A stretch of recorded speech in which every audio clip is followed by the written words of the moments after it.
Hi, I'm testing out a new section. It's supposed to let people know I'm live right now, so I don't really know if it's working, but I'm trying it. Okay. The reason why I named it Twisted Thursday was because I was trying to be alliterative, and I was thinking about naming it Trending Thursday, but some of the stuff I'm talking about aren't really trending, so that didn't really fit. Um, All right. I watched, let's see. In the last couple of days, I've been watching State of Mind with Maurice Bernard, and I watched a movie called Something About Mary. All right. State of Mind is always good. Um, like I've said before, they talk about different topics. So I think that if you want knowledge about mental health, you should check it out.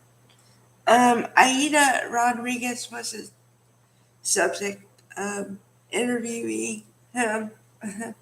Okay, so it was nice to see, first of all, a female, but also a female who looked like me because I'm half white, half Hispanic. Um, so she kind of has the same coloring as me, so that's nice. Um, and she said some things that resonated with me too. Um, I think, well, I know personally for me, I'm in the South and I'm Hispanic.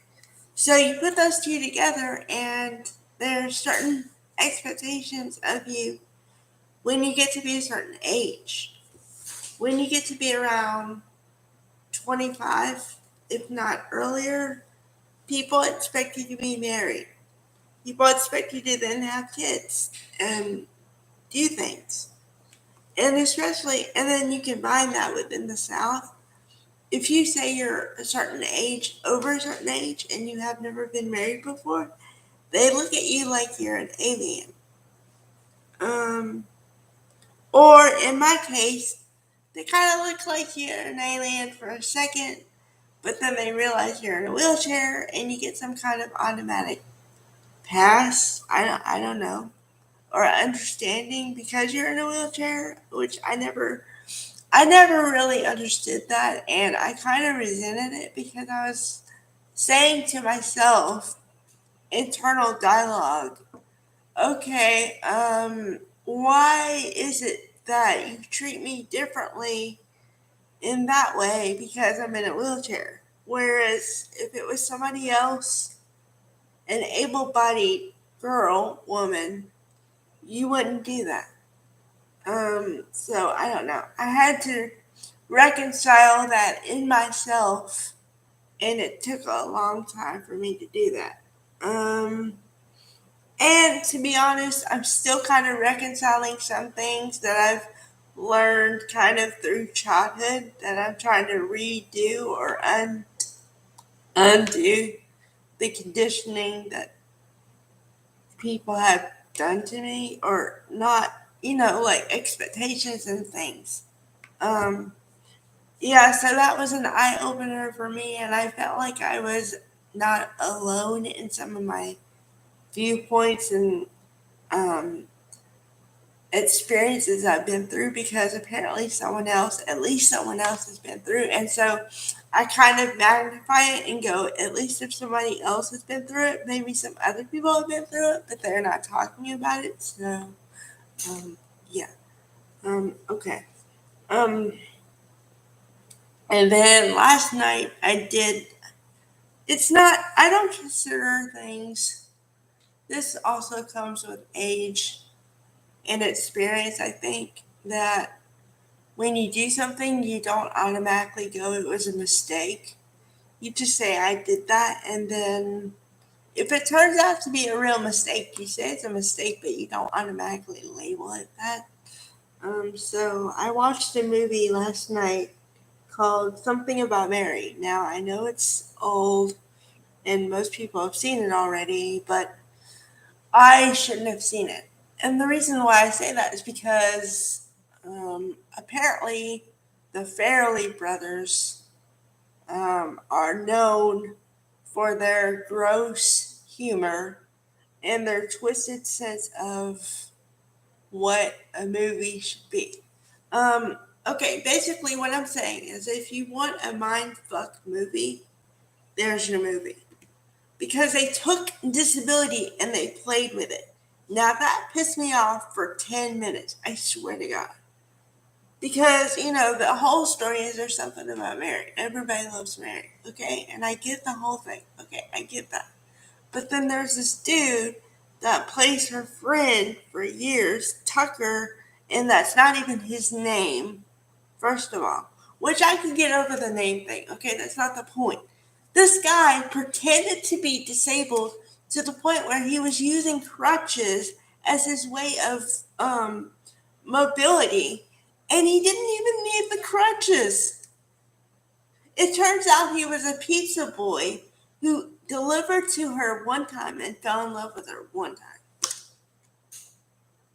Okay, now I understand, kind of messing up stereotypes and kind of playing with them and whatever, but there are certain things you don't play with. And I'm saying, I have lived disabled my entire life. And let me tell you, I'm not trying to be negative. I'm not trying to be whatever. I'm realistic, okay? Every day is like, you don't know if your body is going to work with you that day. You don't know if you're going to get up and your body's going to be stiff, not moving at all. You have no idea. And for them to play with it like that, I can't. I mean, there are certain lines in my mind that you do not cross. And that's one of them.